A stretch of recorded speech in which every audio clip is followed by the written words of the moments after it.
In this video, we're going to be talking about some items that can help you prepare for medical and therapy appointments. So the first thing is there's different types of therapies. For example, there's ERP for OCD, but there's also physical, occupational, speech therapy, feeding therapy. There's specialized the skills training, the social skills, and there's many other types. And one of the things that can be really helpful is something called homework.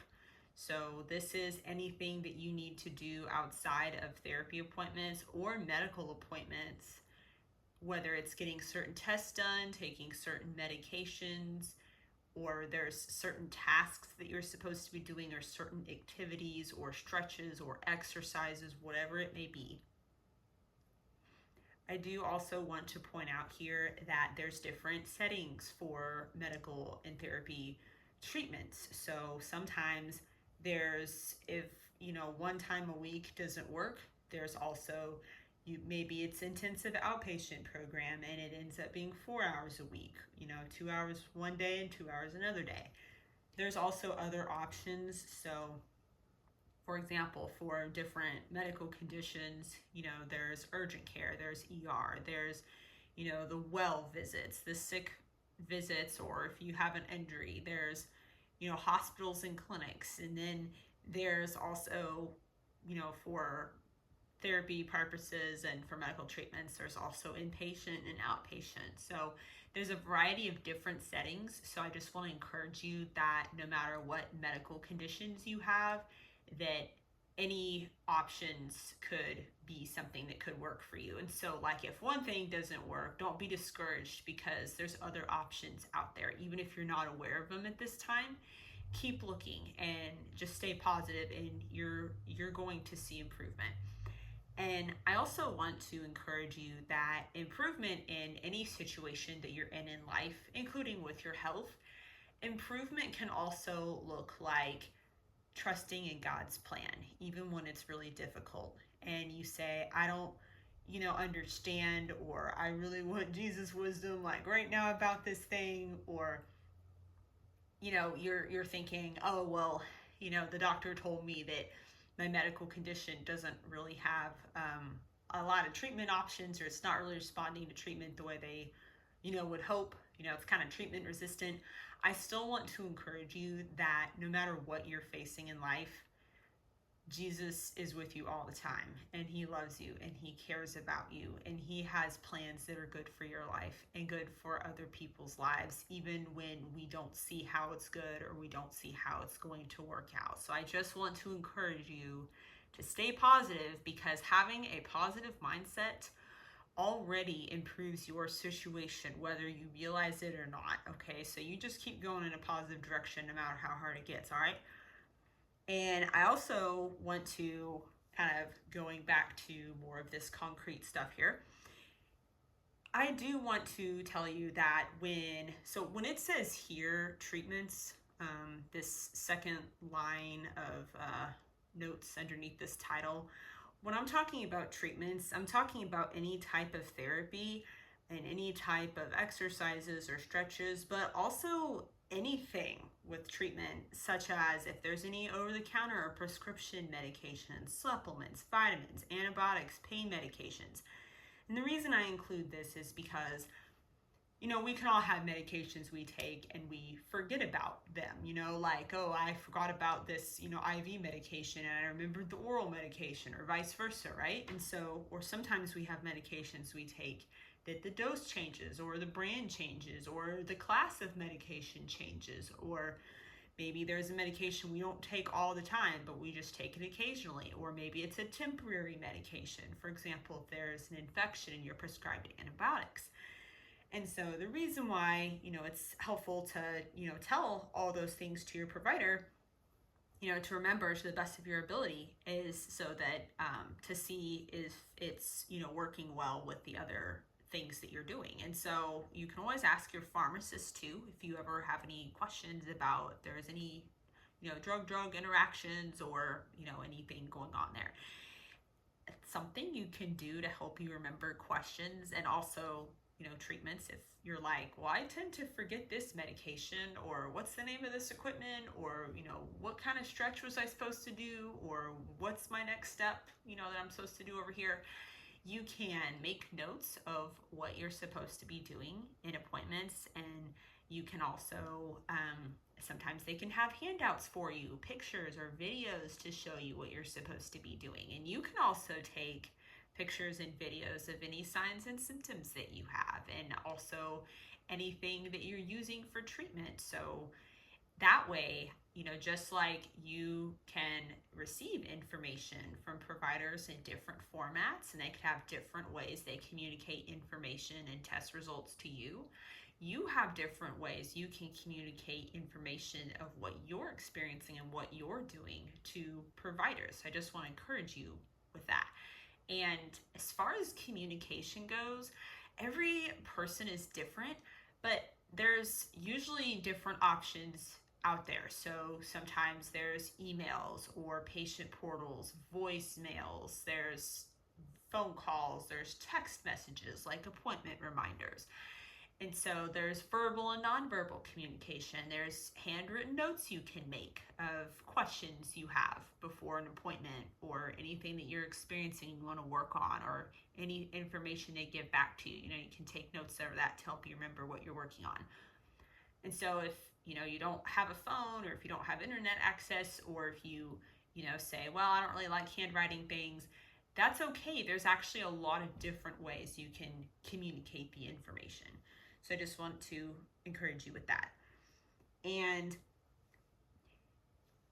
another aspect to look at, so actually while we are talking about signs and symptoms, if you go to an appointment and you don't see what you're experiencing on the paperwork, or if you're not asked about it, I do want to tell you, to tell the providers what you're experiencing. And even if it's hard to explain it, that's okay. There's no shame or embarrassment for any medical condition or any signs and symptoms, and don't censor what you're going to say. And if someone's like, oh, you don't need to go to the doctor, or, oh, that's not a medical issue, because these other people, if that's not their area of expertise, if that's not the field they work in, we don't want to be listening to that, right? So we want to be listening to the medical providers. And so I do want to encourage you to go see providers to get the help you need. And something else that can aid in that is if you have pictures and videos of anything that you're experiencing. So let's say that you get fevers, okay? So yeah, you can take a picture of what the thermometer says, and then it's time stamped with, hey, my temperature was this on this date, this time. And, or if you have a sore throat, you can take a picture if it's, you can show the doctor that. Now, if you don't have, I guess you could call it objective data of what's going on, or, oh, I don't have, the test results, like blood test results or whatever, that's okay, because actually every single one of us starts off without objective data, quote, quote. But what we're going through still matters. It's still important. It's still valid. And so the providers help you figure out, hey, these are the tests we need to be doing to help you get the data of, let's get the diagnoses and let's do the treatments. And so that is actually part of their role in the situation, is to help you go from, something's going on with my health, to, hey, now we kind of know what it is, and we have something that we're going to be doing to try to address that, right?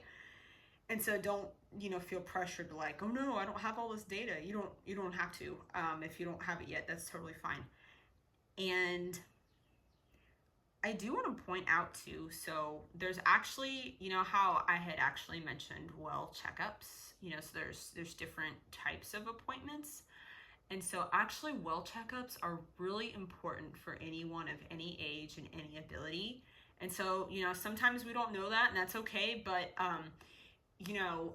even if you're like, but, sometimes we think, oh, I don't feel sick, do I need to go to the doctor? Yes. So well checkups are really important no matter what your age is, and they can talk with you and work with you, and that way they can keep an eye on your health, okay?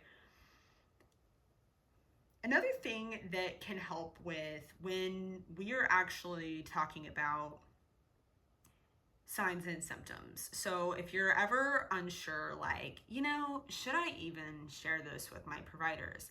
You should, because talk about anything that you're experiencing with them. Because again, no medical condition, is a representation of your character. And, do talk about experiences you've gone through too. And so it's not always just signs and symptoms. Symptoms are things that you experience, like, for example, sore throat. It can't be measured, but it's a real thing. I mean, it's valid. And a sign is something that's visible on the outside. It's something that can be measured. So a sign would be, a fever of whatever the degrees are, okay? And so all of those things are important. And kind of moving over to the next section, I do actually want to encourage you, if you're still thinking in the back of your mind, if you're like, well, what do I do if I'm still like having difficulty communicating what I'm experiencing to a provider? So I want to tell you that let's actually change our perspective for just a minute, okay? Let's take the provider's perspective. The providers have had training and they have knowledge and they have experience. And their role in this situation is to apply the things that they've learned to help you. They're trying to figure out what it is that, okay, the patient is experiencing the following. And so let me, what are my next steps as a provider to figure out what's going on? And then what do I think treatment wise needs to be done? And so they are looking at it from the perspective of, okay, this person, we want to help them, and so we want to improve this situation. Let's see how we can do that. And so they're not looking at it from the perspective of, oh, this is like, shame or embarrassment, or this is gross. No. So I just want to encourage you that even though it may seem to feel that way on your end, if, I'm speaking to you, the listeners, if you are a patient, okay, that you may feel embarrassed or you may feel uncomfortable about something, I want to tell you that no matter what it is you're experiencing, please just make sure to communicate it to providers to the best of your ability. And so whether you need to write it down or type it out or show them a picture of something, or you describe it verbally, you can say it out loud to yourself first or write it down, kind of get your thoughts together and help you remember or help you talk about it. Whatever you need to do, totally fine. And I do want to also mention here that while we are actually talking about this, that let's see, if you are not able to, let's talk about communication again, because actually all these concepts relate. So if you're thinking, but I just have a lot of information, can I just send it to the provider ahead of time? So you can. If they have those methods available, you're able to do that. Sometimes they don't let you do that until after you see them the first time, like the, program doesn't allow for that until you've seen them one time. And, sometimes there's other preferences in the way the office stuff is structured. And so if for whatever reason, they don't have an option for you to send the information beforehand, that's okay too. Just, you can have your stuff written out that you want to tell them, and you can have pictures or screenshots of, reports, or, whether it's blood tests or anything like that, or imaging. I also want to encourage you with regards to imaging, something that could be really helpful is having a flash drive and a CD of the imaging. And the reason I say that is because not all computers are able to read the CDs. They don't have the slot, or, and flash drive could be better, or, vice versa. And so I do want to encourage you too that, another aspect that goes with the imaging is it can be really helpful for the providers to look at the actual imaging itself. And you say, but there's a report, or my doctor said there's a report. Yes, of course there's a report. And it's great to look at that.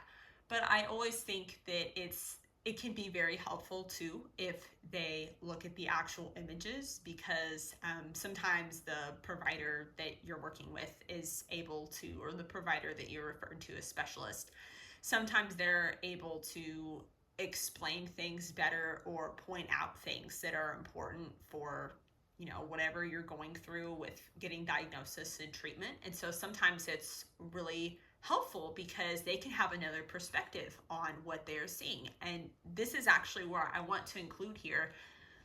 I want to encourage you that, if you, let's say that you're referred to a specialist, okay, I'm just going to pick neurology because that's, so like, let's say your primary care doctor, refers you to neurology, or if you're, if it's a kid or a teen, probably like a pediatrician, right? Let's say they're referring you to neurology, okay?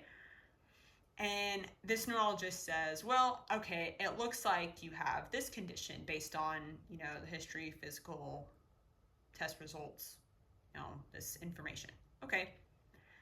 And if you're still experiencing signs and symptoms and there's still things going on, make sure to communicate that with the provider. But also, if you have been in a situation where if you're like, yeah, there's just some other things going on, sometimes multiple providers from the same specialty it can be helpful to see them. So I'll just pick neurology just for simplicity. And because actually what could happen is each neurologist could end up diagnosing a different condition. And so actually, if you have a patient with, there's a lot of different things going on, it could be that they actually have multiple conditions at once. And so that is actually really good to find out, because then the treatments can be looked at accordingly. And so sometimes one type of treatment can treat multiple things, and sometimes there's different treatments needed for the same medical condition, and that's totally fine. And so I just want to encourage you that, if someone's like, oh, you already saw this type of doctor, you don't need to see another one. No, don't listen to that, okay? It's totally fine to see different providers. And the providers, I also want to bring this up. If you're thinking, well, you don't know what you don't know, right? Or, I didn't know that I had this medical condition. That's okay. That happens to all of us, okay? And so if you're like, I didn't even know I had XYZ going on, same for me too, okay? And that's actually been part of what's, I've experienced that for a long period of time in my life. There was lots of things I didn't know, and that's okay, but we're getting it figured out. And so I just want to encourage you, if you're like, well, I didn't know this or I didn't know that, I just want to encourage you that actually providers can help you figure out what you would need help with. So for example, if they could be working with you and they notice things that you didn't know, oh, that's a part of this condition, or that's a part of this, and they can explain it to you and help you to understand that. And so I want to point out here too, let's actually combine a couple of these concepts. So if you're thinking this thing is hard to talk about, or if you're thinking, I don't even know how to describe this thing, like, what do you even call this? Like, is this even a thing? What is this? So one thing you can do is, the provider their job is, figuring out what exactly this is, like, hey, what is this and this and this? But you are just explaining information to them. And so you can just say whatever emotions you're experiencing, whatever thoughts pop up, or, whatever symptoms, maybe it's, even if you think it's vague, it's still helpful. So if you're like, sometimes it feels like I don't have a lot of energy, and so that lets them know, oh, okay, maybe some fatigue. Okay, so let's, and that kind of helps them figure some things out, right? And so sometimes we don't always know what's going on, us as the patient. And so if we say, oh, but I'm experiencing this, just say whatever you're experiencing on your end. And, then you say, but how does that help? How do we get from that to diagnosis and treatment? Well, I want to encourage you that when you go back and forth with your provider about signs and symptoms, questions, different treatment options, different tests, you're bouncing ideas off of one another, and they can help you figure out why. If I'll make an example here. So let's say that someone has scoliosis, okay, or they have cerebral palsy, and they're supposed to be wearing these orthotic braces. They're supposed to be wearing these braces to help them with their condition. And let's say that they get it and it's painful. Well, okay, there's several different options, right? And so, definitely go back to the provider and explain to them what you're experiencing. And, maybe they can add some padding to the brace, or they can, make some other types of adjustments, or, there's stretches you can do, or certain types of exercises. And so instead of it being all or nothing, there can be modifications that can be done. And so another example is, let's say someone's going through physical therapy, okay? And they say, well, I'm not really sure why, but for some reason, this specific type of exercise is really difficult for me. It really hurts a lot. And so, yes, you tell your provider that, and then you go back and forth and you kind of figure out, is it because you don't understand how to do it, or you forget how to do it, or it really hurts, or you don't, understand how it's relevant to whatever you're experiencing. If the patient's like, well, I don't really see, I have, this type of condition, but, how is this relevant? Or, so then I don't even remember to do it, whatever it is, because then the provider can help you figure out, okay, do we need to make some modifications? Or do we need to do further tests to figure out what's going on? And modifications can even look like, instead of doing so many repetitions in one sitting, maybe it's less repetitions in one sitting, but you do a couple sittings during the day. So that way, there's adjustments that can be made. And so, just like if some medications aren't, if they don't really seem to be, having an effect, sometimes there's off-label treatments. And so like you're just, communicating that to your provider, what you're experiencing, because there's other options that maybe you haven't heard of before, even maybe they haven't heard of before, right? Like we're all learning together. We can all learn new things. And so there's always things that you can, discuss with your provider. And I also want to point out here that, whether you're, communicating things verbally or non-verbally to your providers, please don't delay or cancel appointments due to, if you're thinking, oh, well, it's my information is not organized, or it's not complete, or, what about this? What about that? Or I can't describe it quite right. Yes, but your provider can, if they're, asking follow-up questions to help you, like, to understand, well, okay, you said this, but, what about this or about this? Like, to figure out the other aspects that go with it. And so there's things that they can do on their end to help you with communication. And I do want to point out here, while we're, talking about appointments and talking with providers, that getting an excused absence note is really important. And normally people think of it as something that people, like if they're in school, that they would need. But I also want to point out that it's helpful for work too, or other opportunities where you're learning and working at the same time, because then you can work with whether it's staff or employers, you can say, hey, I have treatment on these days, and, so like, but I can come in on these days, and it just helps people stay on the same page, and, communication, organization, it can help, with remembering appointments and, what's coming next. And so I want to point out here too, just like how we don't want to delay or cancel appointments, if you're referred to somebody, yes, please go to whoever you referred to, don't delay those things.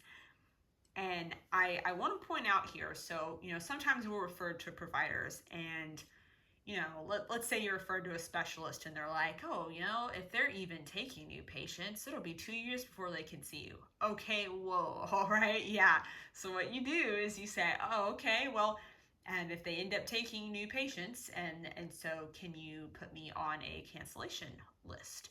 And so, like, you could end up, or even if they are taking new patients and the wait isn't quite that long, but it's still several months, get put on a cancellation list, and then you could be seen sooner. And at the same time, go find an additional provider you can see, who maybe they can see you sooner. And then you can still go back to that original provider you were referred to. But that way it's not just like, yep, we're going to sit here for several months or a couple years, and, we're just going to not have, like, if no one's going to, if that office isn't able to look at it, that's understandable. That happens, right? And so let's go to a different office and they can look at it in the meantime, right? And then you can always go back to that first office and, see what they think and all that. So, and when you're communicating things to providers, looking at is what you're experiencing. Is it the same? Has it increased? Has it decreased? Is there anything that seems to trigger or cause what you're experiencing? Like, okay, if I do this, sports activity, then, my knee hurts. Or, if I sit this way in the chair, then like my hip hurts, or, whatever it is. And so we want to talk about, with providers, if, is it constant? Does it come and go? Does it occur like while you're sitting there at rest, just relaxing, or does it occur while you move? And, describing the types of symptoms. And so just going in the way they manifest, is it sharp or dull or achy or, anything like that. And so that can also be helpful. And, I do want to encourage you to, if you're thinking, well, I do have pictures or videos of what I'm experiencing, that you can actually make an album on your phone to put the pictures in. And, like how I talked about medical equipment or medications or instructions, you can put all that in one place. Now, if you don't have a phone, you're not able to do that, that's okay. There's plenty of other ways you can organize this information too. And so I'm just giving people some ideas, some options here. And I do want to point out that if you're experiencing side effects, there could be other treatment options, and there's other things that they can do to adjust the treatment program. And so we also don't want to assume why we're experiencing something, so like, let's say you've already been diagnosed with an autoimmune condition, okay? We don't want to assume, I, noticed this symptom today, and so I think it's just due to this autoimmune condition I have. Well, it could be, but it could also be a side effect of a medication. It could also be a different condition that hasn't been diagnosed yet. And so there could be multiple of those things at once going on. And so it's really helpful to anything you're experiencing, tell your providers, and so they can make adjustments to treatments and tests and diagnoses as needed. And the thing is, like, when we're talking about, when we are talking about, let's see here.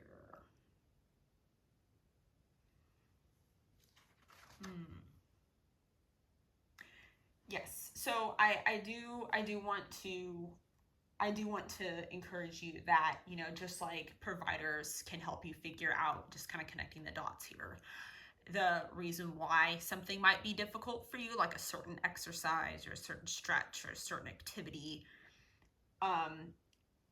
Like, I want you to remember the reason why, so when things are hard, your reason why, hey, I'm going to persevere through this situation no matter what, it's because, you love Jesus. And if you're not a Christian, that's okay too. You can become a Christian. He always loves you and welcomes you. Jesus is always there for you, and he doesn't judge you, and he cares about you. And you know what? We're going to, trust God's plan, and his plan is, his plans are always good.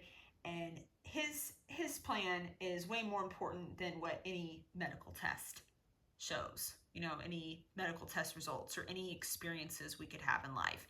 So if you're like, I don't know how this is going to work out, I don't see it, or, wow, this looks pretty bleak, no matter what it is. Or if you're like, dang, I'm tired of people telling me negative stuff all the time, all I hear is negativity. Well, you just tune that out, and instead you listen to God, and God loves you, and he's there for you, and he will give you wisdom over time. And I want to encourage you, just like God gives you wisdom over time, and it's very special because you get to see his plan unfold in your life. Guess what? You see progress over time too. So even if you're faced with really tough challenges in life, or whether it's your health or something else, guess what? Progress occurs over time. So, sometimes we think, oh, I'm not really making progress with this thing, or I'm not really making progress with this activity, but you really are. And again, remember, progress can also look like having a positive attitude and trusting God. And so it doesn't always mean like, progress is like this thing is fixed, or progress is this thing went away. Progress can be, hey, I trust God no matter how hard it is, or hey, I'm gonna try my best to help people no matter what I'm going through. I'm gonna still have a positive attitude, and I have things I'm appreciative for, and I look forward to, and I'm thankful for, no matter what challenges I face. Progress is, hey, I want to turn around the rough things I went through in life into helping other people, making a positive impact in their life. And so progress looks like, you know you just care about other people, and you appreciate the good things that Jesus has done in your life. So I just want to encourage you that, just like how, if we, in our mind, we're thinking, oh, this career or this outcome or this type of job, or, this thing over here, and it works out differently. That doesn't mean it's not good, okay? Because God's plans are always good. And I do also want to mention here that kind of going back to the more concrete stuff for a second, it can be really helpful to read the medical records for each visit. And so, not only information is in a patient portal sometimes, and there are separate notes for each visit, but it can be really helpful to review your medical records. And if there's any discrepancies between what it says and what you're experiencing, to let the providers know, like it says, oh, well, it says this here, but actually I'm experiencing this. And so that is especially really important. Like, let's say that you're referred from primary care to a specialist, right? And then the specialist office says, well, we can't process your referral until we have your medical records. Then you look at your medical records and you're like, oh my goodness, like this thing is like, it said I was experiencing this, but I'm actually experiencing this symptom. And so you can just tell the provider at the appointment, actually I'm experiencing this. So just, clarifying is always good. The other thing is providers, it can be really helpful if, you ask them to explain the diagnoses. So if you're, they say, oh, you have this condition.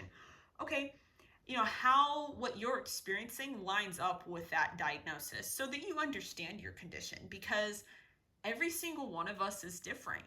Any one of us can have the same condition or conditions, but what we actually experience with those conditions is different. And so I want to encourage you that option is always there to ask them to,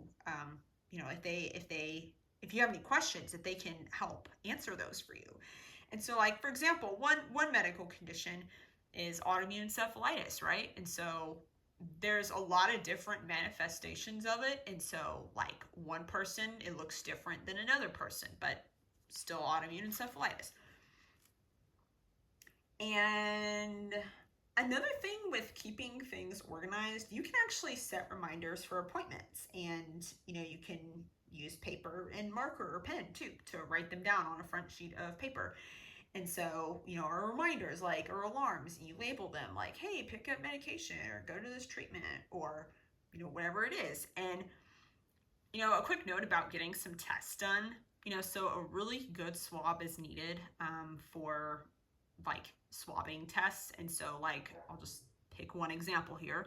For strep throat, for example, okay, you would want to do a rapid and a culture, because sometimes the rapid can be great, but sometimes there's things that the test doesn't always pick it up. And so that's why they do a culture. And so it's really important to actually have both of those. And then if you're taking notes, so notice on how it says notes of activities here, okay?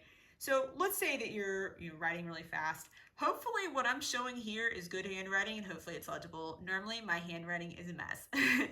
And so, especially when I'm writing really fast. And so, like, let's say that you're on an appointment and they're like, okay, this, or this, or okay, I learned this.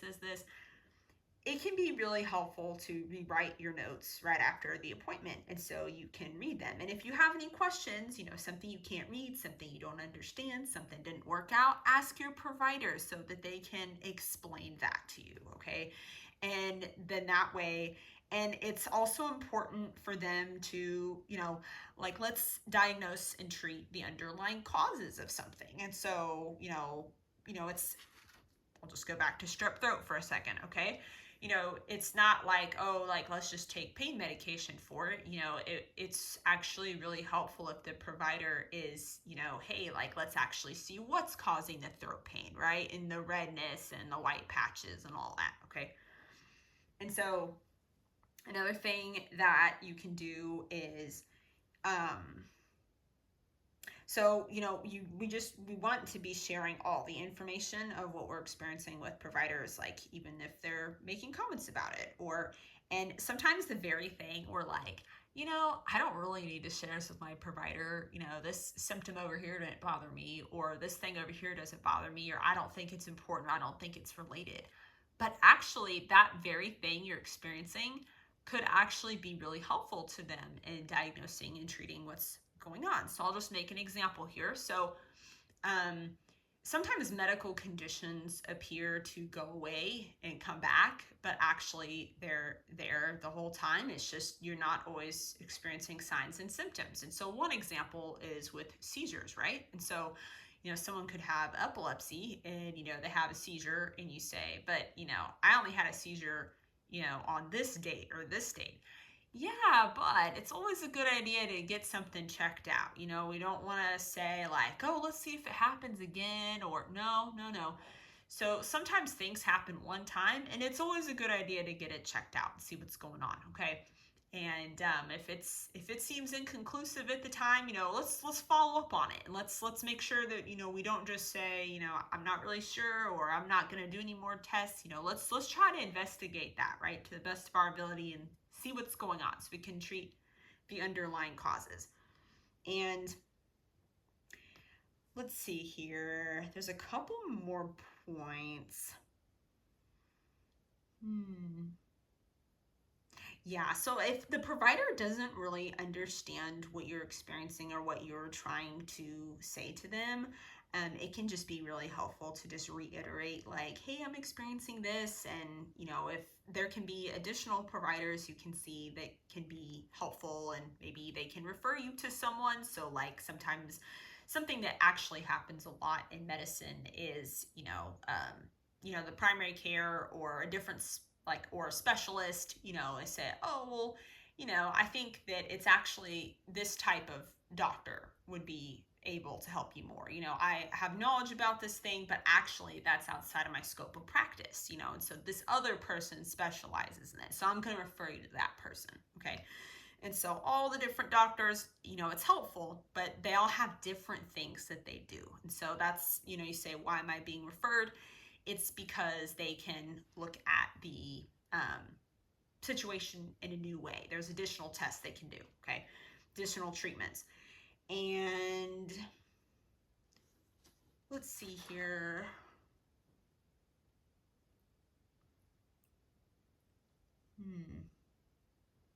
If you, let's see here.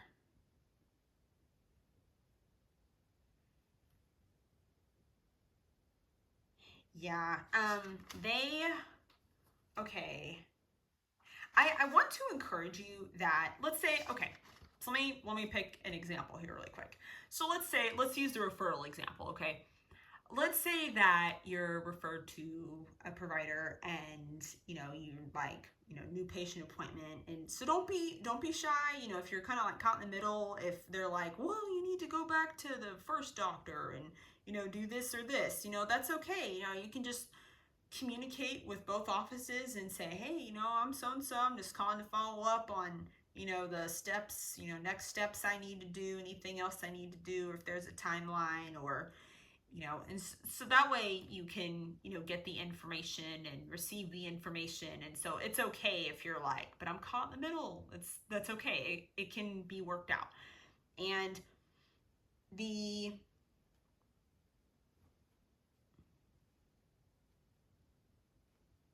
if there's let's while we're actually on the appointment thing, let's say that there's a scheduling conflict, or let's say you had that appointment, and there's new symptoms, or there's things that have popped up in between appointments or after an appointment, or you're like, I'm not, really sure what this is, go ahead and communicate that to the provider. Or if you need to get a different provider, then you're able to do that. And so just, promptly communicating whatever it is that you remembered, or, you forgot to say, or something new that happened to the providers, so that they're, on the same page and they know what's going on.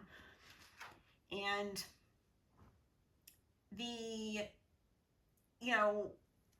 the other thing to look at here is let's see.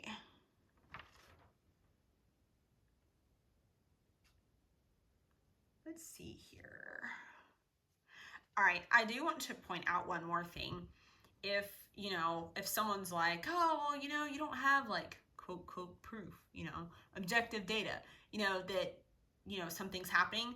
Just because you don't have proof of something, that doesn't mean it's not happening. Like I had said earlier, that, what you're experiencing is still valid. And, just kind of, gently reiterating that to providers. And if you need to go to a different provider, you can.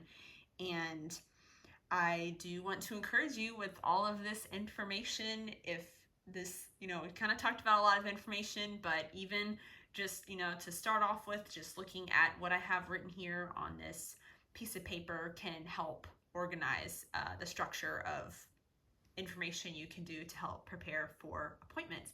And I want to encourage you to keep staying positive, and you're going to see improvement.